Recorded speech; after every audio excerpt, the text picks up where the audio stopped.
네, 저희가 첫 번째 시간에는 이제 비트코인이나 뭐 이더리움 이런 그 가격 변동이 좀 큰 거에 대해서 좀 왜 그랬는가에 대해서 진단과 전망을 했었는데 두 번째 시간에는 이제 안 움직이는 이제 스테이블 코인 얘기를 조금 해봐야 될 것 같습니다. 일단 시가총액 뭐 이런 것만 봐도 USD는 뭐 당연하고 비슷한 것들이 굉장히 뭐 많이 빠르게 올라오는 게 제 눈에도 보이거든요. 이 스테이블 코인 시장이 이렇게 확대되는 뭐 이유가 근본 이유가 뭐라고 봐야 될까요, 교수님? 저는 이제 그 소위 말하는 이제 암호화폐 필요성, 네. 필요성하고 그 다음에 리스크 해지, 변동성 이런 거를 이제 균형적으로 맞출 수 있는 방법이 스테이블 코인이다. 네. 그래서 스테이블 코인에 대해서 사람들이 인식하기에는 달러라든지 다른 여러 가지 우리가 믿을 수 있는 어떤 자산에 기반한 스테이블 코인이기 때문에 가격의 변동성이라든지 가치에 대한 보장을 해준다. 근데 스테이블 코인을 통해서 이제 탈중화에 대한 P2P 거래까지 되는 그리고 이게 실질적으로 세계적으로 이제 이 스테이블 코인을 제도한 나라들이 있습니다. 네. 이제 그게 이제 유럽이 가장 먼저 시작을 했고 이제 미국도 이제 스테이블 코인을 하겠다는 정책을 이제 펴려고 하는 거죠. 네. 이런 것 때문에 이제 법 제도적으로 안전적인 기반도 만들어지기 때문에 성장할 수밖에 없다고 저는 생각을 합니다. 예. 그럼 지금 그 스테이블 코인 시가총액이 뭐 2,400억 정도로 이제 빠르게 성장을 했다는 보도가 얼마 전에도 있었던 것 같은데 이게 얼마에서 이 정도까지 빠르게 는 건지 이제 거기에 대한 좀 가늠은 없어서 대표님은 지금 최근에 스테이블 코인이 이제 그 영역을 확장해 나가는 건 분명한 것 같은데 근본 원인에 대해서는 이제 교수님하고 비슷한 의견을 갖고 계신 건가요? 뭐 일단은 스테이블 코인 어디다 제일 많이 쓰냐면요. 네. 코인 살 때 많이 쓰고요. 네. 코인 가격이 올라가고 암호화폐 시장이 화랑이 되면 스테이블 코인 발행량이 자동적으로 커지게 되어 있습니다.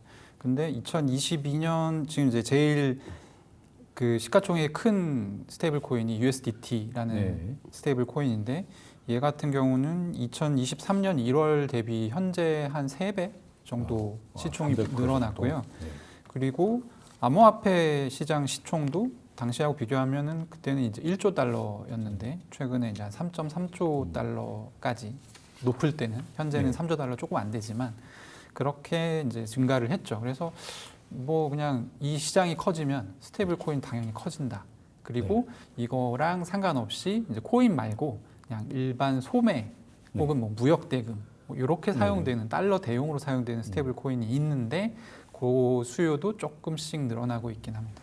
예, 그러면 뭐 경제에서도 전통적인 경제에서도 경제 규모가 커지면 화폐는 거기에 맞춰서 공급을 해야 된다는 건 이제 상식이다 보니까 코인 시장이 커지면 이제 코인을 거래하는 용도인 이제 스테이블 코인이 증가하는 건 자연스러운 현상이다라고 그렇죠. 이해를 하면 될 것 같은데 그러면은 그냥 스테이블 코인 같은 저 같은 입장에서는 비트코인을 샀다가 좀 매도하고 싶을 때는 스테이블 코인을 갖다가 이제 왔다 갔다 현금과 주식처럼 이렇게 이 정도로 좀 활용을 하고 있는데 그 현재는 이 용도로 가장 이제 활용도가 높은 거죠. 그 외에 다른 이 스테이블 코인이 필요한 것들은 추가적으로 늘어나는 부분이 있는 건가요? 단순히 그냥 코인계의 현금 이거라고 이해를 하면 쉬울까요? 일종의 외환 역할을 한다고 보시면 될 것 같아요. 저는. 외화요? 예, 외화. 예를 들어 가지고 이제 저희 우리나라 분들이 비트코인을 살 때 원화마켓을 가지고 살 수도 있었지만은 예를 들어 가지고 이제 우리나라 이제 그러니까 외국 거래소를 통해서 살 수도 있지 않습니까? 그렇죠. 근데 거기는 원화를 쓸 수는 없잖아요. 네, 그러니까 우리나라 암호화폐 거래소에서 옛날에는 이제 테더가 이제 스테이블 코인이기 때문에 뭐 증권형이라든지 여러 가지 법적 문제가 있었습니다. 지금도 아마 결정이 안 난 것 같은데 그러다 보니까 우리나라 암호화폐 거래소에서 스테이블 코인을 그러니까 지금 말하는 테더인데 USDT가 테더를 상장을 못 시켰었어요. 그래서 작년부터인가 아마 시켰을 겁니다. 그러다 보니까 테더를 사고 테더가 어떻게 보면 이제 글로벌 결제 수단이 될 수 있기 때문에 테더를 통해서 국외거래소에 가가지고 이제 그거를 뭐 다른 암호화폐로 바꿀 수 있는 어떻게 보면은 이제 외환 관점에서 결제 개념으로 쓰이는 게 기본이고요. 그리고 이제 두 번째가 뭐냐면 전 세계에 이제 디파이라는 게 있습니다. 탈중화 거래소가 있는데 거기는 뭐 원화를 쓰든 달러를 쓰든 쓸 수가 없지 않습니까? 그렇죠. 그러다 보니까 옛날에는 이제 비트코인에 이제 약간의 그런 기축통화 역할을 했었는데 근데 비트코인의 이제 가격 변동성이라든지 여러 가지 문제가 있다 보니까 이제 사람들이 이제 달러 어떤 가치에 패깅된 그러니까 달러 1달러 기준된 테더라는 게 어떻게 보면은 전 세계에 결제의 어떤 하나의 기준점이 될 가능성이 상당히 높은 거죠. 이제 그게 이제 어떤 효과를 우리나라에 오냐면은 그건 이제 얼마 전에 한국은행에서 발표를 하셨습니다. 뭐냐면 우리나라 그 동대문 같은데 네. 그 상점 동대문이라든지 아니면 무역 거래를 하는 사람들의 그 사람들이 그렇죠. 공식적으로 밝힌 통보에 하면은 한 10% 정도가 테더를 이용한다고 하시더라고요. 네. 그러니까 무역 결제라든지 아니면 이제 예, 동대문 국외 결제를 할 일이 있거나 할 때. 예. 네. 이제 그만큼 일반화됐다는 거죠. 근데 그게 이제 공식적인 통계가 그렇다는 얘기고 네. 비공식적까지 하면 비공식적인 것까지 포함하면 저는 그보다는 좀 높을 거라고 보고 있습니다. 이게 네. 그래서 사실은 어떻게 따지면 테더라는 게 상당히 그 효용성이 있다는 거를 시장에서 보여주는 거거든요. 네. 그러다 보면은 그거는 성장할 수밖에 없는 거죠. 예. 그 쉽게 말해서 코인계의 기축통화 같은 느낌인데 예, 약간 그런 느낌이잖아요. 그 무역, 세계 무역에서 달러의 느낌을 예, 달러 주는 느낌 거니까 받는 거죠. 그러면은 이게 무역을 거래할 때도 우리 뭐 수출할 때 뭐 서로 담보 잡고 뭐 이렇게 하는 게 있어요. 그게 한 7초 정도의 딜레이가 있는 걸로 알고 있거든요. 예, 그럴 일이 없어서 그렇지 7초 안에 마음 먹고 디폴트를 때려버리면 이제 말 그대로 이제 부도가 날 수 있는 위험은 지금도 안고 가고 있다고 하더라고요. 근데 이제 테더나 이런 것들은 그 7초를 굉장히 줄일 수 있어서 여러 가지 좋은 장점도 있고 개인들이 쓰기에도 여러 가지 좋은 점이 있는데 문제는 이렇게 좋다 보니까 평소에 그 역할을 해왔던 달러가 이제 위상이 좀 줄어드는 거 아니냐. 그래서 얘기 나오는 게 이제 그러면 코인 시스템이 그렇게 좋다면 그냥 중앙에서 하면 되지 않냐. 중앙은행에서 발행하고 관리하면 되지 않냐. 그 자연스럽게 CBDC 얘기가 나올 수밖에 없는 거거든요. 그럼 여기에 대해서는 지금 미국은 트럼프 행정부는 CBDC에 대해서는 어떤 스탠스입니까 지금?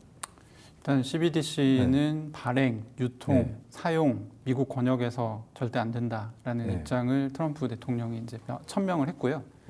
여기에는 뭐 명확한 이유가 있는데 일단 지금의 이제 국제 송금이나 국제 네. 금융망에서 돈이 이제 어떻게 오가는지를 한번 보면 무조건 그러니까 엔화에서 원화로 넘어오거나 원화에서 뭐 프랑화로 가거나 네. 무조건 중간태에서 달러를 거치게 돼 있어요. 그러니까 환전을 하게 돼 있습니다. 그리고 2개 이상의 국적이 다른 은행을 거치게 돼 있어요.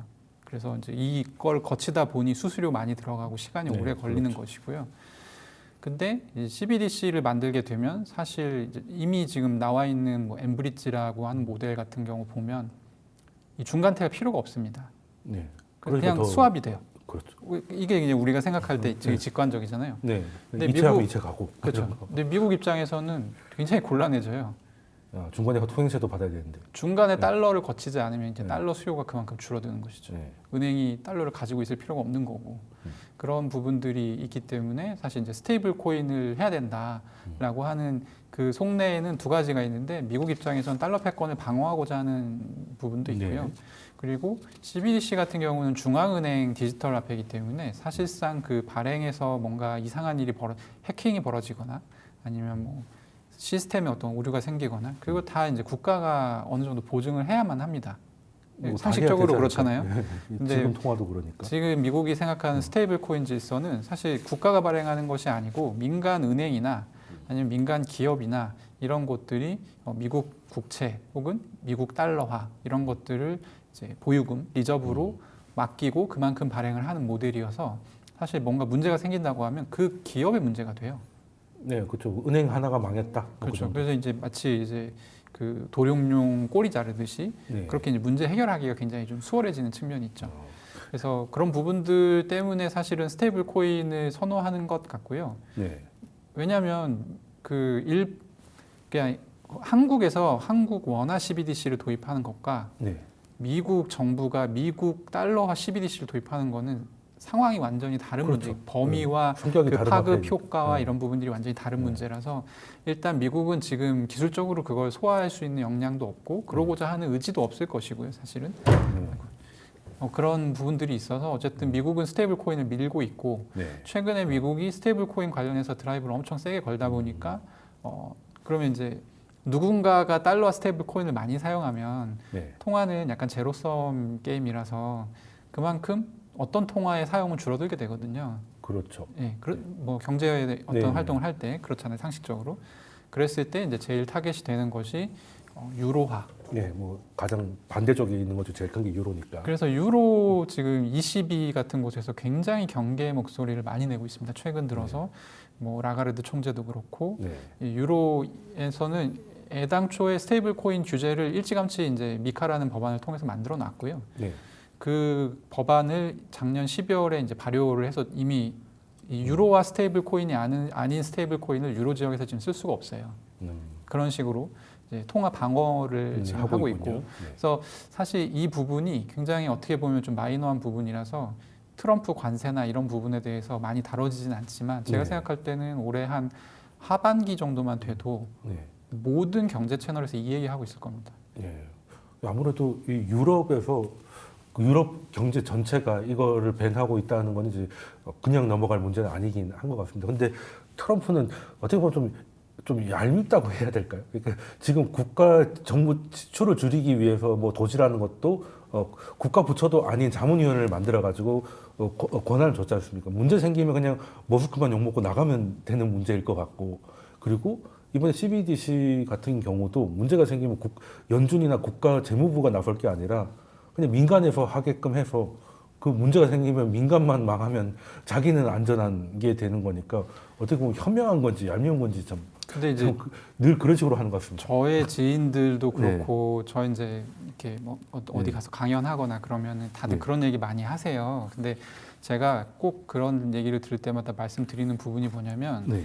미국도 나름 지금 절박하다. 네, 왜냐하면 역사적으로 봤을 때 통합 패권국이 패권을 상실했을 때는 단순히 통합 패권국이 교체되는 것에서 그치지 않고요. 네. 그 패권국이 거의 망합니다. 그랬죠. 과거에 뭐 영국이라든지 네덜란드라든지, 그러니까 굉장히 그 후유증이 깊게 오래 갑니다. 네. 그래서 미국은 역사를 통해서 그 전철을 알고 있는 것이고요. 그리고 최근에 미국의 통합 패권국의 지위가 흔들리고 있는 것은 이제 워낙 지금 빚 수준이 너무 많아서 네. 사실 1년 이자가 지금 국방비보다 많고 네. 1년 이제 메디케어 예산보다도 네. 더 많은 상황이거든요. 네. 그래서 이걸 줄이면 안 된다라는, 아니 이걸 줄이지 않으면 안 된다라는 굉장한 위기 의식이 있는 상황이고, 네. 거꾸로 보면은 유럽 같은 경우는 최근에 국방비 지출을 하겠다고 하면서 독일이 이제 개헌을 했잖아요. 네. 그러니까 지금까지는 국방비를 이제 한국에 사는 사람들은 분단 국가이기 때문에 국방비를 엄청나게 쓰는 게 굉장히 당연시 해왔는데 그렇죠. 유럽은 그런 게 없이 그 돈으로 다 복지 좋게 네. 해주고, 그러니까 말하자면 편하게 살아온 거예요. 네. 미국이 그 어떤 우산을 씌워주고 그 역할을 해왔던 것이죠. 근데 미국이 우리 이대로 가면 망할 것 같아, 못하겠어라고 백기를 든 상황이고, 네. 그러니까 유럽은 국방비를 이제 지출을 하겠다라고 지금 얘기를 하고 있잖아요. 그러니까 질서가 변하고 있는 과정이다라고 보시는 것이 좋고, 이 부분에 있어서는 그러니까 굉장히 이제 약육강식의 시대가 됐다. 그래서 네. 한국 같은 경우는 한국 사람이 원화 사용하는데 갑자기 미국이 스테이블 코인, 달러와 스테이블 코인으로 통화 네. 공격을 한다. 네. 싫죠. 싫은데 그게 굉장히 냉혹한 현실이 될 거다. 저는 이렇게 네. 얘기를 꼭 하고 싶습니다. 그래서 대비를 해야 됩니다. 네, 그러면 그 스테이블 코인이 그냥 단순 기술적으로 5월 효율성 정도가 아니라 뭐 유럽과 미국 간 혹은 뭐 다른 국가 간에 이제 그 금융 패권 싸움의 하나의 전쟁터가 되고 있다는 말씀을 좀 주신 것 같은데, 그러면 이제 교수님께도 한번 질문을 드려보겠습니다. 그러면 뭐 우리 같은 나라야 수출입이 많으니까 뭐 CBDC 같은 거 발행을 해서 쓰면은 뭐 여러 가지로 좋을 거는 같다는 직관적인 느낌은 오는데, 미국은 이제 우리랑 입장이 좀 다른 건 분명하니까, 기축통화국이니까 거기에 대해서 CBDC에 대해서 지금 트럼프 행정부만의 특이한 전략인 건지, 아니면 미국이라는 나라를 봤을 때 국가 대전략으로 봤을 때 CBDC를 어떻게 바라보고 있을지, 이 두 개가 다를 수도 있고 같을 수도 있을 것 같은데, 교수님은 그냥 CBDC에 대한 미국의 생각이 뭐라고 생각을 하십니까? 저는 결국 이제 통합 패권이죠. 네. 중국하고 경쟁하기 위해서 이제 미중 패권사에 들어가는 건데, 스테이블 코인이든 CBDC든 이거는 굉장히 큰 차원에서 얘기를 해야 됩니다. 네. 단순히 유럽의 그 아까 말한 그 유로 위원장이신가 연방위원장이신가 여자분 계시잖아요. 네, 라가르드 총리. 예, 총리는 CBDC 절대 안 한다고 똑같은 말씀하셨거든요. 네. 미국도 CBDC 안 하고 중국은 한다고 하고. 네.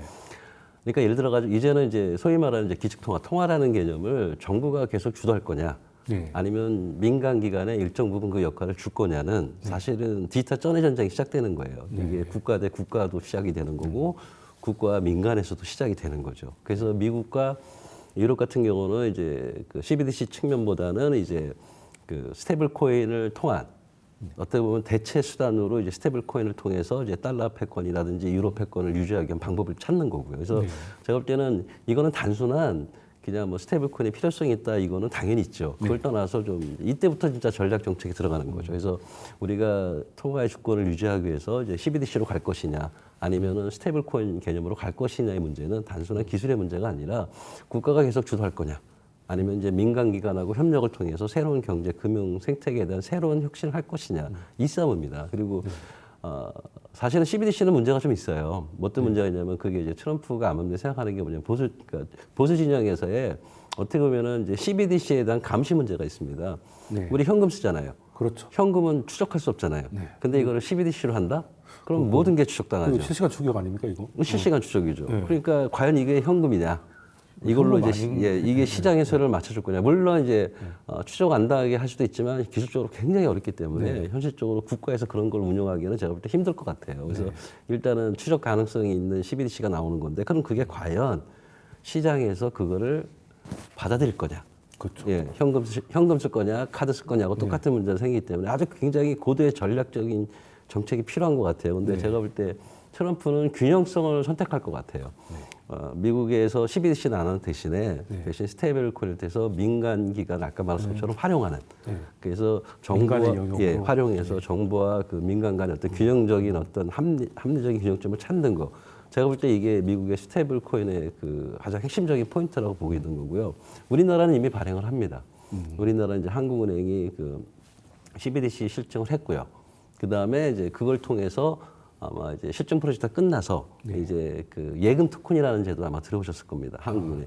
아직 금융위원회에서는 금융당국에서는 스테이블 코인에 대한 명확한 기준이 아직은 없지만 한국은행은 이제 독립적으로 할 수 있게 또 법까지 만드셔가지고 예금 토큰이랑 은행에 있는 원화를 기준으로 이제 토큰을 발행하는 거죠. 그래서 예금 토큰이라는 실무적 차원에서도 준비를 하고 있다. 예, 이미 하고 있고 아마 신문 보니까 일주일 전인가 지금 지원자를 받고 지원자를 받고 있습니다. 지원은행과 그래서 스테이블 코인도 우리나라 워낙 폐기된 스테이블 코인이 있고 이게 과연 어떤 성과를 낼 것인지를 제가 이제 저는 사실 기대하고 있습니다. 예, 알겠습니다. 그러면 이거는 어떻게 보면 이제 이념의 문제일 수도 있겠습니다. 서구 세계는 민간의 영역에 좀 그 재량권을 주려고 하는 것 같고 중국 같은 곳에서는 국가의 통제를 더 높이는데 통화를 쓰려고 하는 것 같다는 말씀을 주셨는데 앞으로 이념 전쟁으로 이어질 쩐의 전쟁이 어떻게 이어질지 다음 기회에 또 두 분 모시고 더 질문 드리도록 하겠습니다. 그럼 지금까지 김도환 교수님 그리고 박선준 대표님이셨습니다. 두 분 말씀 오늘 감사합니다. 예, 수고하셨습니다.